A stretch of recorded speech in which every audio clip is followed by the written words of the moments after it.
Menhan Syafri ungkap kejanggalan di IMIP. Said Didu sebut dosa besar era Jokowi terbongkar.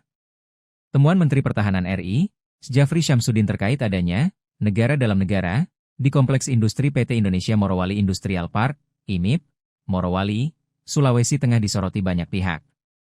Terlebih soal adanya bandara di kawasan tersebut yang bebas beroperasi. Tak ada kehadiran perangkat negara sama sekali, baik bea cukai maupun imigrasi di bandara yang diresmikan Presiden ke-7 RI, Joko Widodo, Jokowi, tahun 2018 silam itu.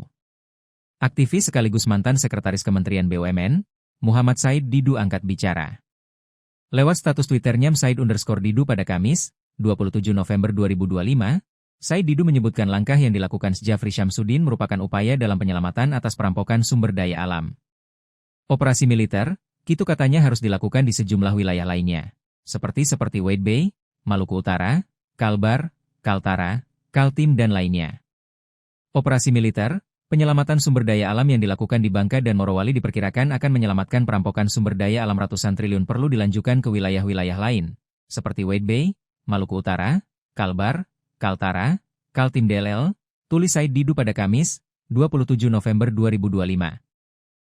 Said Didu pun menyampaikan, operasi militer yang dilakukan Syafri Syamsuddin membuka berbagai kerusakan yang dilakukan oleh Jokowi. Dirinya pun semakin yakin atas pernyataan Jenderal TNI, Purnawirawan, Gatot Nurmantio pada beberapa waktu lalu. Disebutkan, negara membutuhkan waktu hingga 1 abad untuk memperbaiki kerusakan alam imbas penambangan.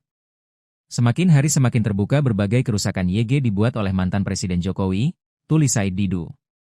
Atas dasar itu, maka makin yakin apa YG dikemukakan oleh Jenderal TNI, Purnawirawan, Gatot Nurmantio BHW dibutuhkan 100 tahun untuk memperbaiki kerusakan tersebut, tegasnya. Pernyataan Said Didu pun disambut ramai masyarakat. Beragam pendapat bersusulan mengisi kolom komentar postingannya.